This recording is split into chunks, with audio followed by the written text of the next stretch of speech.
Olá, aqui estamos para mais um encontro de amigos e amigos de Deus. Tenho na minha mão o livro a seguir à Bíblia que o diabo e todo o reino das trevas mais odeia, que é o livro Grande Controvérsia e também por outros conhecido como Grande Conflito. Este livro é um livro que nos relata, nos revela o grande conflito cósmico entre o reino das trevas e o reino da luz.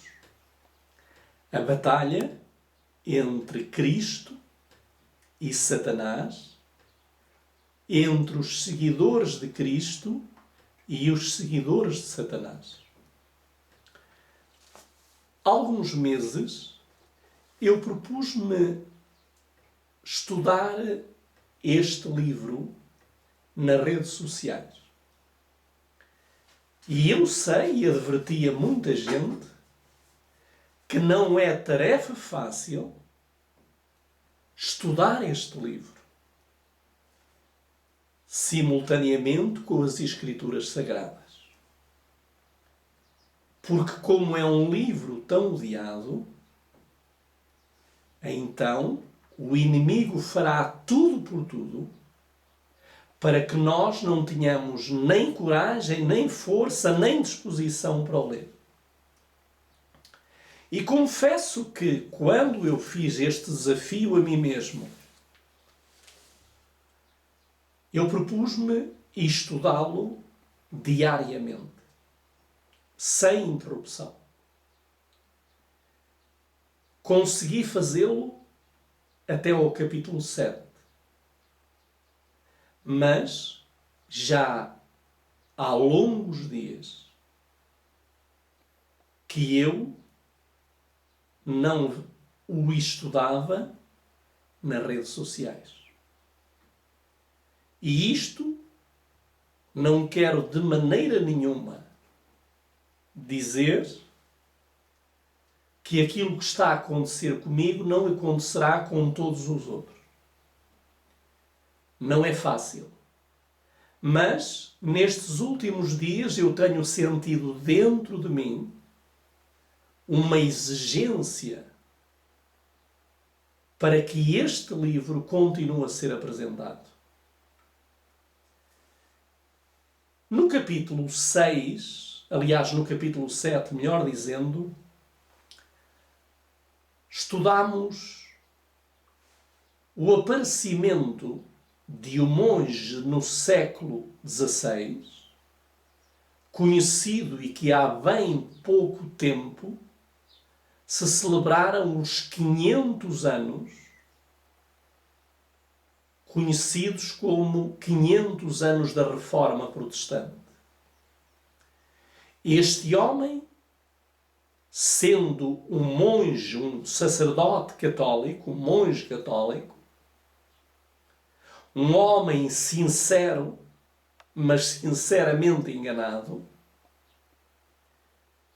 ao descobrir as Escrituras Sagradas, ele viu que aquilo que lhe era ensinado e que ele também ensinava e vivia segundo esses ensinos, que eram os ensinos católicos romanos, descobriu que nada tinha que ver com as Escrituras.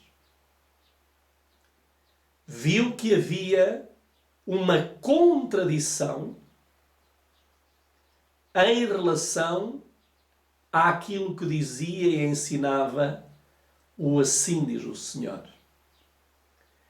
Teve uma grande guerra, e para isso eu aconselho-vos a ler o capítulo 6 e 7, uma grande guerra com ele mesmo, Guerra é essa conduzida pelo Espírito de Deus. Porque ele iria, através da sua vida, exemplo e fidelidade a Deus e obediência à verdade, ele iria revolucionar o mundo religioso, apresentando a verdade da palavra de Deus e colocando a palavra do homem de lado. E isto criou-lhe uma guerra interior. E então, deixem-me ler as últimas frases do capítulo 7, que diz assim: não foi, contudo, sem uma terrível batalha consigo mesmo, que Lutero se decidiu pelo rompimento final com a Igreja. Foi mais ou menos nessa ocasião em que ele escreveu: sinto mais e mais cada dia que passa quão difícil é deixar... Desculpem que eu aqui enganei-me. Foi mais ou menos nessa ocasião que ele escreveu: sinto mais e mais cada dia que passa quão difícil é deixar de lado os escrúpulos assimilados na infância. Oh, quanta dor me causou, embora tivesse as Escrituras do meu lado, justificar para mim mesmo que eu deveria opor-me sozinho ao Papa e considerá-lo o anticristo. Quais não foram as tribulações do meu coração? Quantas vezes fiz com amargura aquela pergunta tão frequente nos lábios dos papistas: só tu és sábio?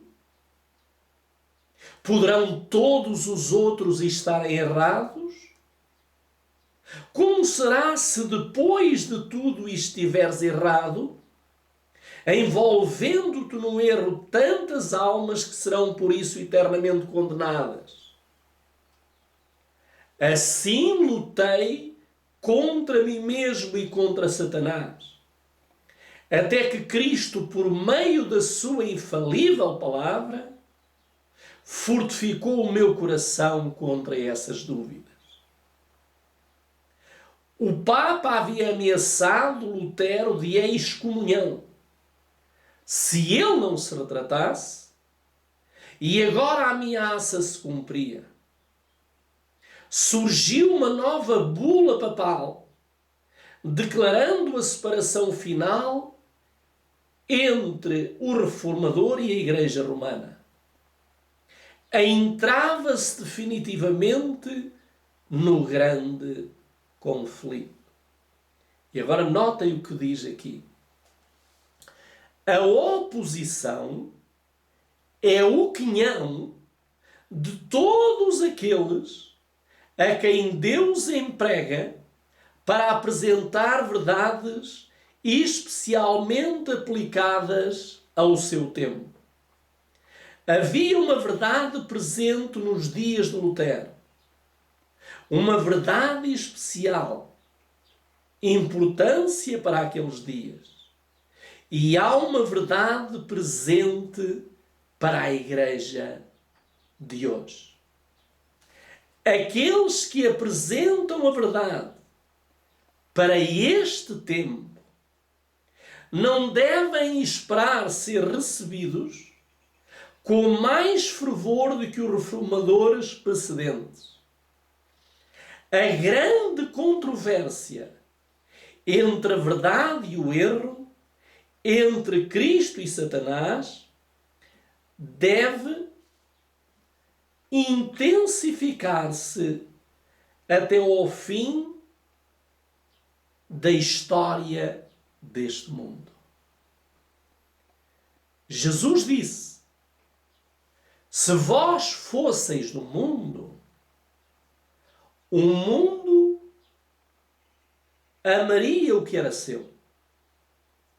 Porque não sois do mundo, antes eu vos escolhi do mundo, por isso é que o mundo vos aborrece.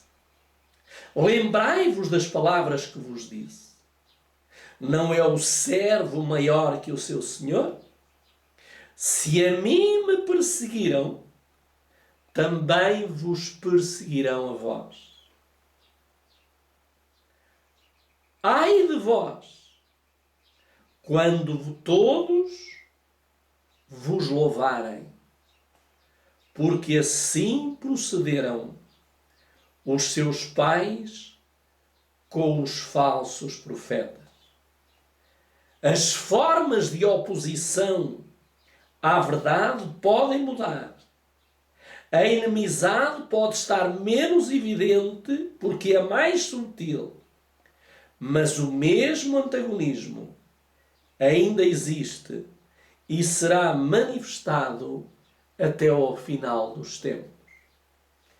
Quem entra na batalha em defesa da verdade, quem se posiciona ao lado de Cristo, o grande general, o grande comandante, como se costuma dizer na gíria, apanha. E apanha tudo aquilo que Deus permitir que lhe aconteça para que essa pessoa, essa vida, esse ser seja purificado como o ouro é purificado no fogo. Martinho Lutero precisou de romper com Roma. E agora Roma, a Igreja Católica Romana, tudo iria fazer para exterminá-lo e silenciar a sua voz. Ontem eu tive que sair mais a minha mulher e quando ia no caminho alguém liga para mim pelo telefone. E é uma pessoa exigente para com os outros, quer que os outros obedeçam, está sempre a apontar aqueles que não fazem o que devem fazer, o que deve ser feito segundo a palavra de Deus, mas ele é o primeiro a não fazer aquilo que manda fazer aos outros. E quando eu lhe falei, porque não haja dúvida nenhuma que é das pessoas mais difíceis de dialogar, e como ele não tem ninguém com quem dialogue, muitas vezes liga para mim e confesso que sempre que vejo do outro lado o seu número, o seu nome, digo que eu fico a tremer. Porque sei que já vai fazer um relatório de pecados dos outros, quando ele próprio não tem coragem de se olhar ao espelho. Mal começou a falar comigo, começou a falar logo mal da filha, do genro, das filhas. E eu disse-lhe, você não faça isso. Até que cheguei a uma certa altura, de uma forma amável, eu disse, eu vou ter que desligar agora a chamada, estou a chegar aqui a casa de umas pessoas. E então eu disse-lhe isso que você está a fazer é um mau trabalho, falar mal da sua própria família, sobretudo para outra pessoa. E depois eu disse o que você precisa de pôr em prática é aquilo que você quer que os outros façam. E o mundo está cheio disso. E houve um momento em que eu lhe falei de vários ensinamentos que estão a ser dados, entre eles o uso do véu. E quando eu lhe falei do uso do véu, ele disse, isso é do diabo. Eu disse, com licença, porque essas palavras obrigam-me a cortar-lhe, a desligar-lhe a chamada na cara. Queridos amigos, quando defendemos uma verdade, mas quando a pomos em prática no nosso viver diário, porque nós não temos o dever moral de exigir, e isso é gravíssimo aos olhos de Deus. Quando temos o dever, quando queremos exigir dos outros, e aquilo que exigimos dos outros não o fazemos nós, já estamos, como se costuma dizer, no fogo eterno. Martinho Lutero, no capítulo 8, quando ele estava nesta grande batalha, enfrentando o reino das trevas, o anticristo, como ele próprio disse, aquele que ele considerava o embaixador de Cristo na terra, agora ele reconhece, e bem, que era o embaixador de Satanás na terra. O bispo de Roma, o Papa.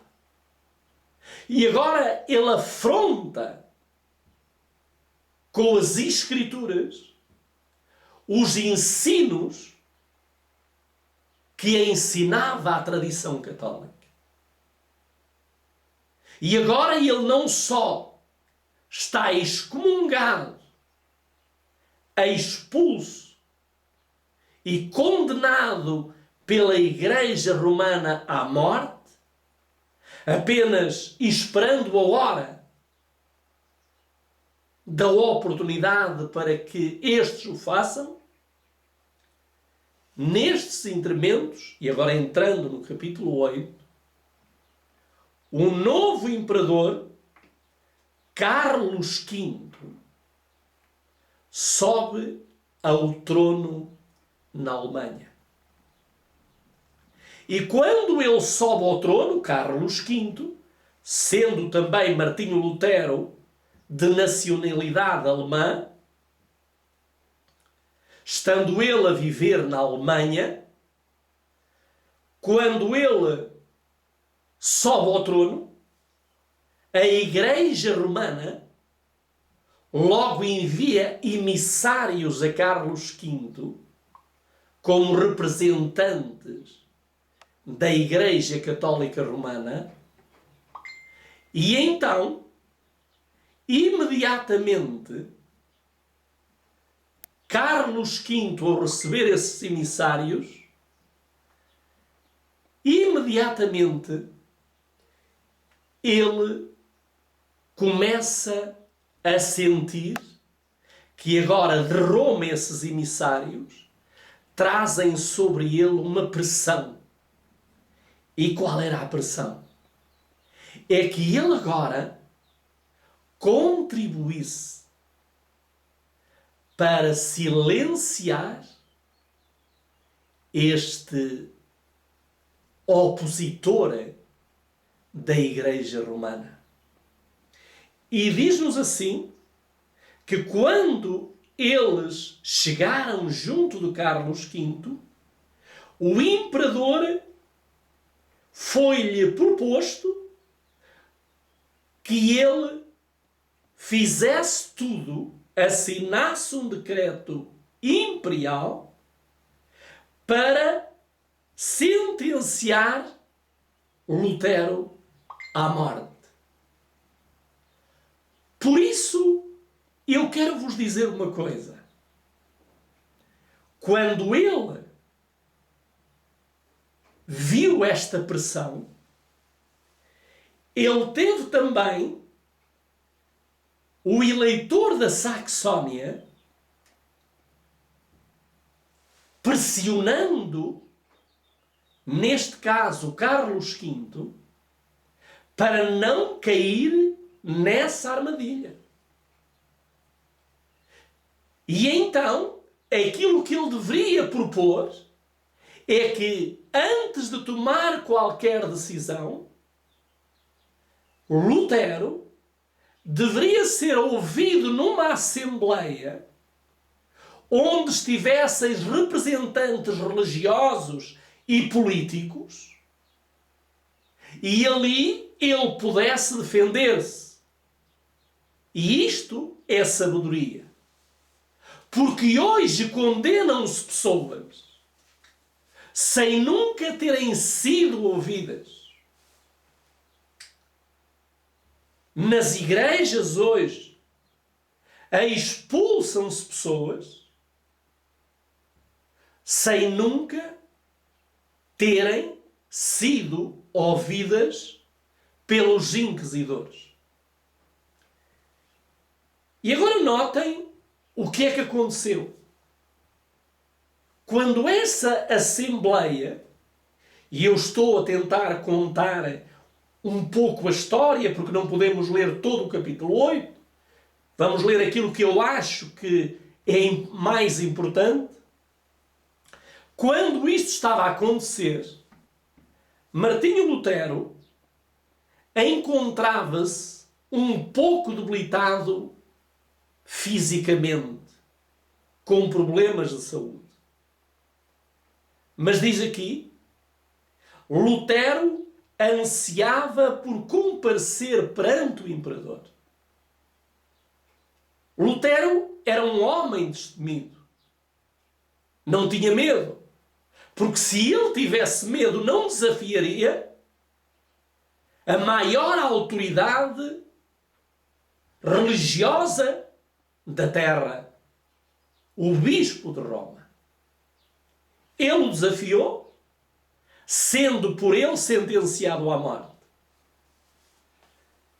Mas então diz-nos que a sua saúde, naquela ocasião, estava bastante debilitada. Contudo, escreveu ao eleitor da Saxónia e disse-lhe estas palavras nessa carta: se eu não puder fazer a viagem a Worms em boa saúde, serei carregado até lá doente como estou. Pois se o imperador me convocou, não posso duvidar que seja o chamado do próprio Deus. Notem que coisa, que coragem. Debilitado, fraco, fisicamente, mas forte, mental e espiritualmente. Ele diz, se eu não puder ir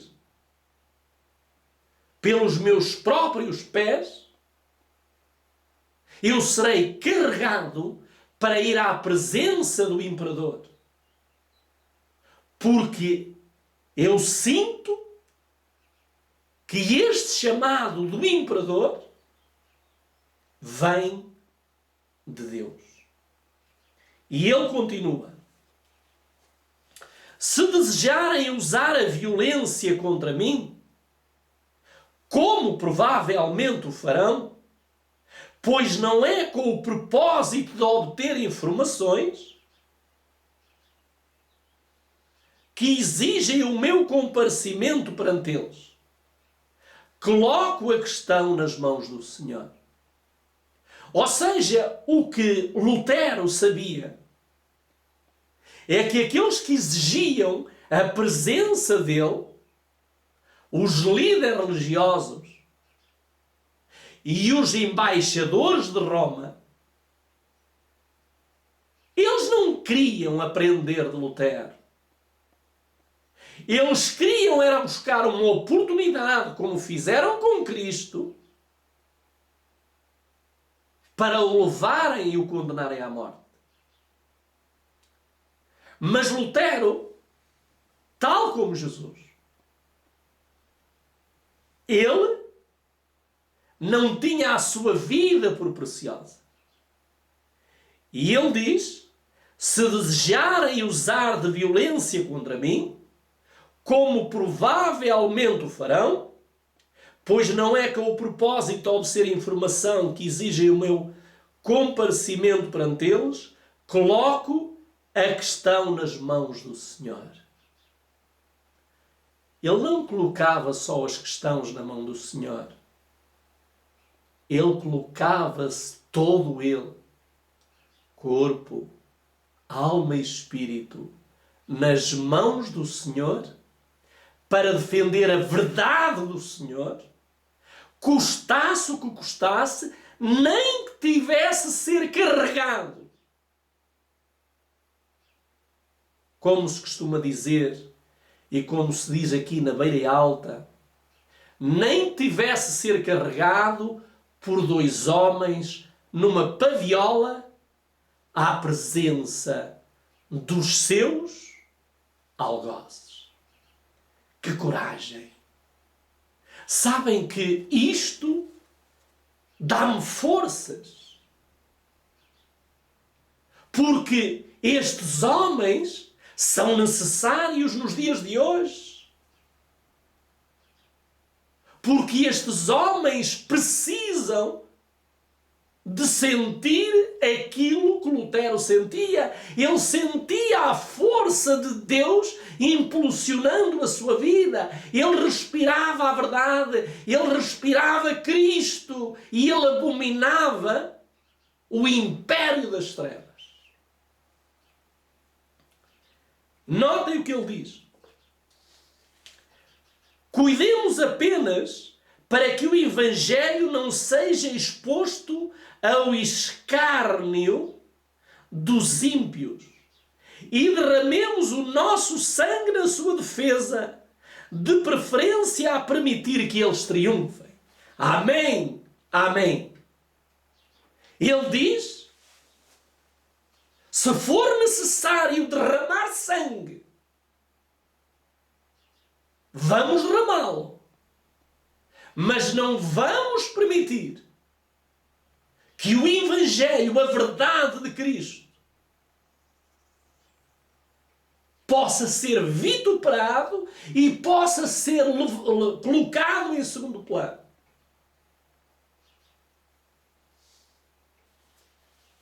Diz ele: quem poderá dizer se a minha vida ou a minha morte contribuíram mais para a salvação dos meus irmãos? E é o que ele está a dizer. Eu não sei se vai ser a minha vida que vai contribuir mais para a salvação dos meus irmãos que a minha morte.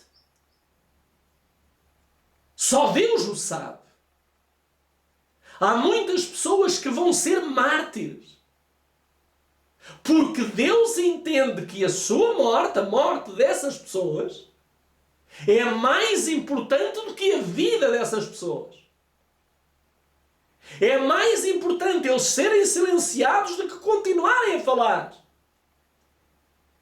E Lutero disse: quem é que me pode garantir que continuar a viver para Deus e para os meus irmãos é melhor eu continuar a viver do que morrer?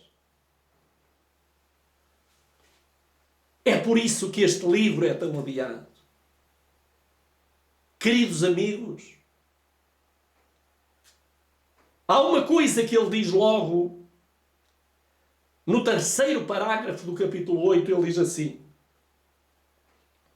de mim podeis esperar tudo, menos a fuga ou a retratação. Fugir não posso, menos ainda retratar.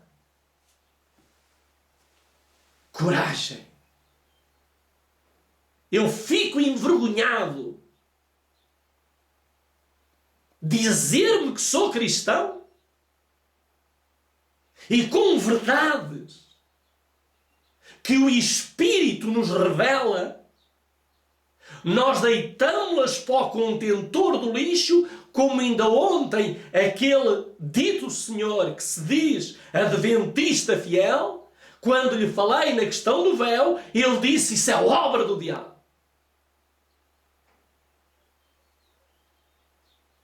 Notem, diz logo a seguir a mensageira do Senhor, quando as notícias de que Lutero devia comparecer diante da dieta circularam, em Worms, houve geral excitação. Toda a gente queria ver Lutero. Uns para levá-lo à morte. Outros para conhecerem a verdade que Lutero apresentava. Vai haver sempre dois grupos. Aqueles que nos vão odiar e aqueles que nos querem ajudar. Aqueles que estão na retaguarda. Aqueles que estão na sombra, que oram, que intercedem por nós.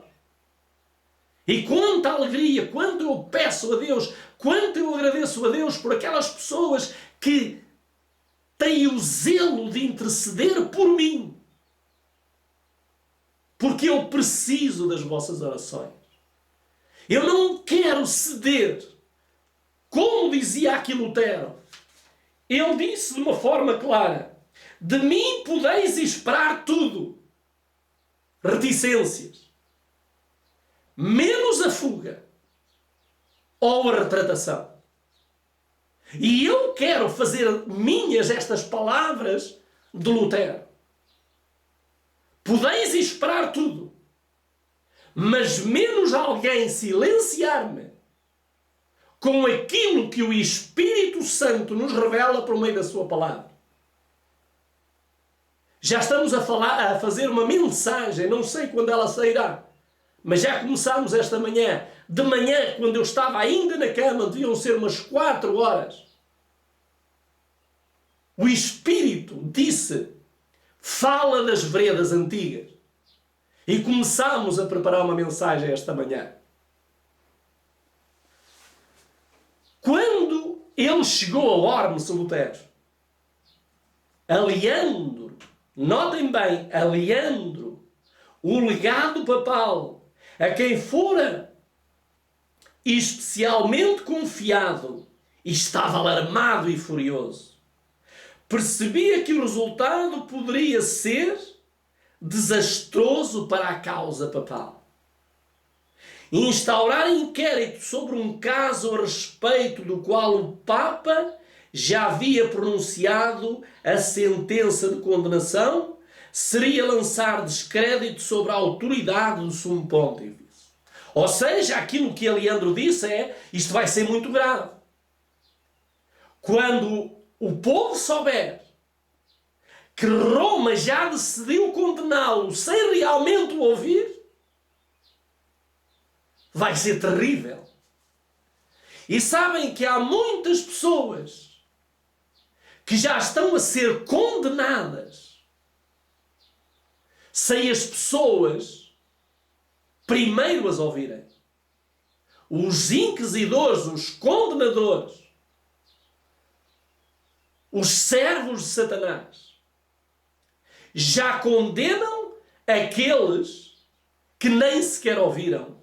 E alguns nem sequer conhecem. Diz-nos que, um pouco mais embaixo, no mesmo parágrafo, diz assim: com o máximo de empenho, pois protestou contra Carlos V, quanto à presença de Lutero em Worms. Nessa ocasião foi publicada uma bula declarando a excomunhão de Lutero. E isso, associado às representações do legado, induziu o imperador a ceder. Este escreveu ao leitor que se Lutero não se retratasse, deveria permanecer a Wittenberg. Ou seja,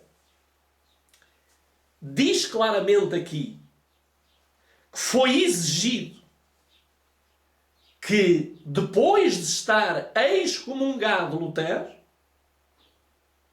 que ele deveria permanecer em Wittenberg. Mas notem o que diz.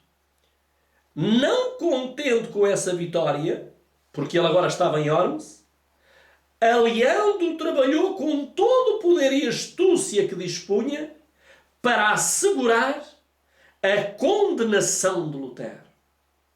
Reparem, da mesma maneira como Aleandro, porque Aleandro representa aqui os servos do diabo. Os servos do diabo não param enquanto não condenam os defensores de Cristo. Enquanto não condenam os que defendem e levantam a bandeira ensanguentada do príncipe Emanuel. Por isso, nós aqui estamos. Nós aqui estamos também para defender, custo que custar, doa a quem doer. Nós estamos aqui para suportar a afronta e, se for necessária, a morte em defesa da verdade. Diz-nos aqui, um pouco mais em baixo, com uma persistência digna de melhor causa, insistiu a chamar a atenção dos príncipes, prelados e membros da Assembleia, acusando o reformador de sedição, rebelião, impiedade e blasfémia. Reparem que este Aleandro tentou convencer aqueles que estavam ali para ouvir a defesa de Lutero, acusaram-no de sedição, rebelião, impiedade e blasfémia. O que ele queria era incitar a ira contra um mensageiro do Senhor. Mas vejam o que diz em baixo, na frase final deste parágrafo. A maior parte da dieta, ou do tribunal, inclinou-se mais do que nunca a considerar favoravelmente a causa de Lutero. Oh, louvado seja Deus! Louvado seja Deus, porque apesar de Lutero não ver os anjos do Senhor, os representantes da luz, os representantes do Deus eterno, do Senhor dos Exércitos, ali estavam naquele auditório, naquele tribunal, influenciando aqueles ouvintes para a verdade e a verdade que Lutero pregava. Diz-nos um pouco mais abaixo, com zelo redobrado, Aleandro instava com o imperador para cumprir-se o seu dever de executar os éditos papais. Portanto, pressão sobre o imperador Carlos V. E então, diz-nos aqui, mas segundo as leis da Alemanha, isto não podia ser feito sem a concordância dos príncipes. A maior parte da dieta, dos príncipes. E finalmente vencido pela importunação do legado, Carlos ordenou-lhes que apresentasse o caso à dieta. Reparem que aquilo que ele estava a exigir do imperador, o imperador exigiu que ele apresentasse ao tribunal. E que fosse o tribunal a decidir. Mas agora, vamos um pouco mais para baixo. No parágrafo seguinte. Com todo o poder do saber e da eloquência, Aleandro pôs-se a subverter a verdade. Acusação sobre acusação lançou ele contra Lutero, como inimigo da Igreja e do estado dos vivos e dos mortos, do clero e dos leigos, dos concílios e dos cristãos em geral. Portanto, resumindo a história, ele apresenta que Lutero era inimigo de todos. E diz, e dizia, há erros de Lutero o suficiente, declarou ele, para garantir a queima de 100.000 irãs. Queridos amigos, como é possível uma barbárie destas? Como é possível Satanás inspirar neste homem, Aleandro, a encarnar nele e colocar nele tanto ódio, tanta mentira, para levarem Martinho Lutero à morte e à fogueira? Vamos agora dar um salto para outra página que diz assim: em todas as épocas, sublinho, em todas as épocas, os defensores da verdade têm sido atacadas com tais armas.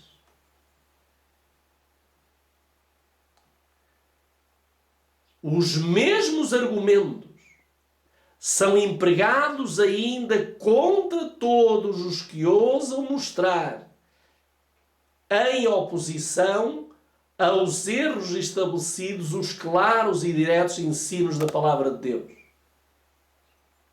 Quem são estes pregadores de novas doutrinas?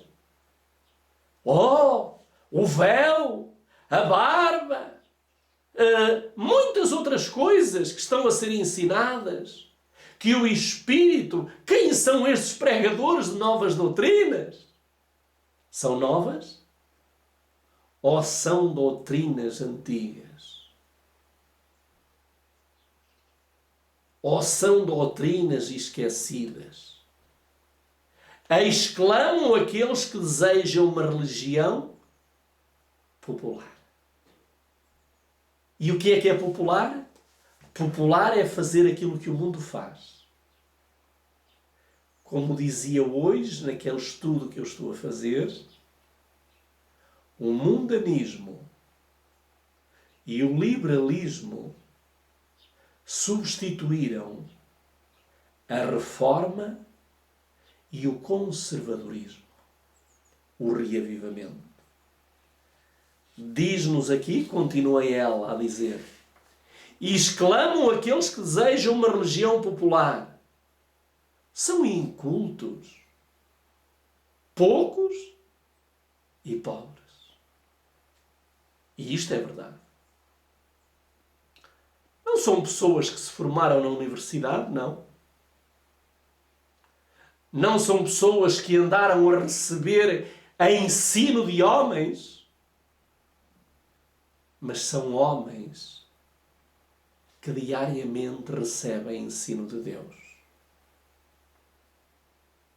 Não são homens formatados e formados, mas são homens que nunca se vão chegar a formar, porque nas coisas do céu nunca ninguém será formado de uma forma completa até que Jesus volte. Porque todos os dias há coisas novas a aprender das Escrituras. São poucos. E eu tenho dito muitas vezes isso para a minha mulher.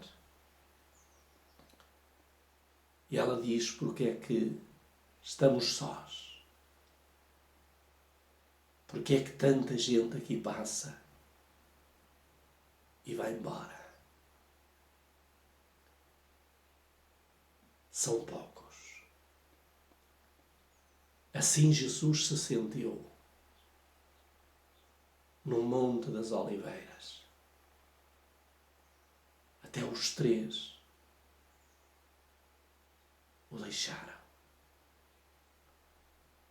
Assim se sentiu Jesus em Nazaré, quando pregava na sinagoga. Viu os ouvintes voltarem as costas E diz que nunca mais o seguiram. Assim foi na prisão de Jesus. Quando viram os exércitos romanos com espadas e varapaus, todos fugiram e deixaram o meu Jesus só. Quando ele estava na cruz, todos o abandonaram. E o mais difícil para Jesus foi quando até o Pai, forçado, o teve que abandonar. E aí Cristo clamou: porque me abandonastes? Diz-nos a mensageira do Senhor: são poucos e pobres. Pobres. Mas não é pobres de espírito. É pobres dos bens deste mundo. Vivem com dificuldades. Dependem diariamente do céu.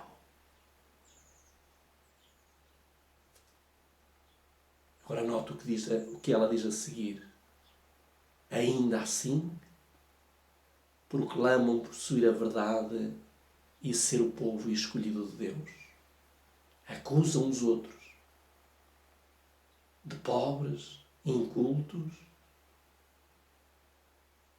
e dizem que são o povo escolhido de Deus. Diz aqui: quão superior em quantidade e em influência é a nossa igreja. Nossa igreja tem doutores. A nossa igreja tem mestres. A nossa igreja tem teólogos. Estes sim, devemos ouvi-los. Agora estes são incultos, poucos e pobres. Quantos homens importantes e cultos existem entre nós? Quanto mais poder há do nosso lado? Estes são os argumentos que têm a influência decisiva sobre o mundo. Não são, porém, mais concludentes hoje do que nos dias do Reformador. A história repete-se. Queridos irmãos e amigos, eu vou ter que concluir esta parte, voltaremos amanhã, mas queria deixar este pensamento no ar. Diz aqui: a reforma não terminou como muitos pensam com Lutero. Há de continuar até ao final da história deste mundo. Lutero teve que realizar uma grande obra, transmitindo a outros a luz que Deus permitira brilhar sobre ele. Contudo, não recebeu toda a luz que deveria ser dada ao mundo. Desde aquele tempo, nova luz tem brilhado e continuamente, sobre as Escrituras, e novas verdades têm sido constantemente reveladas. E eu tenho sentido isto na pele. Verdades novas reveladas.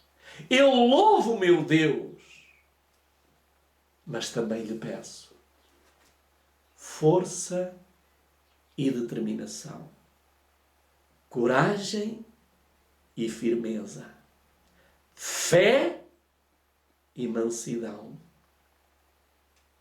mesmo que aqueles que se dizem doutores, teólogos, os grandes, os poderosos, nos considerem poucos, incultos e pobres. Você, meu amigo, minha querida amiga, tem que decidir: a qual do grupo irá pertencer. Vamos orar.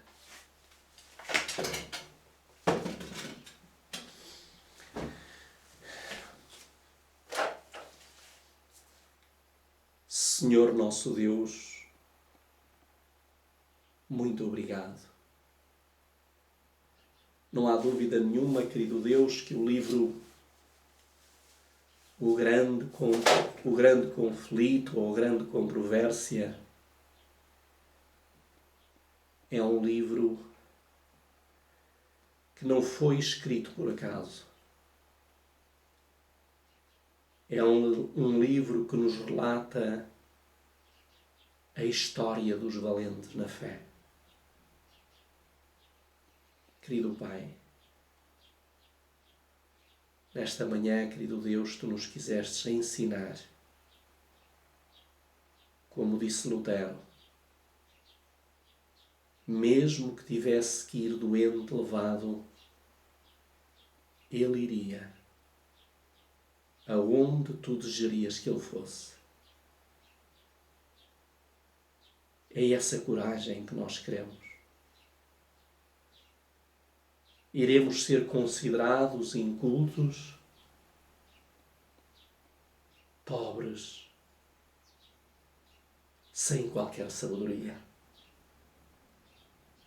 Mas, querido Deus, esse é o Teu exército.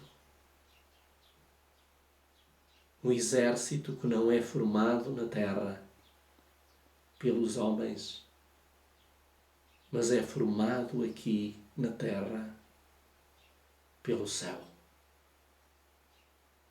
Tem compaixão de nós. Ajuda-nos a defender a verdade, como disse Lutero, até à morte. E que aquilo que ele afirmou, que havia duas coisas que ele jamais faria, seria retratar-se ou voltar atrás. Aqui estamos, Pai, também por vezes incompreendidos, rotulado de fanáticos, extremistas, separatistas. Mas, Senhor, Tu sabes que nós queremos o bem das almas. E se nós as admoestamos, não são palavras nossas, são palavras da vida. Em nome de Jesus te peço uma bênção para todos aqueles que estão a visualizar e que irão visualizar através do canal do YouTube na construção da Arca. Fica, pois, connosco e ajuda-nos nestes 2 dias, porque são 2 dias em que nós queremos passar tempo em oração e súplica, porque nós vamos precisar de tomar decisões muito firmes e que poderão trazer grande oposição. Mas te pedimos tudo, não que haja em nós mérito, mas em nome de Jesus. Amém.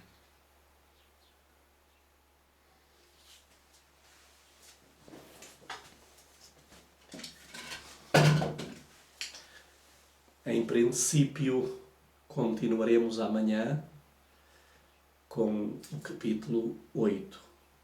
Fiquem com Deus e sejamos firmes, como o nosso irmão Lutero foi.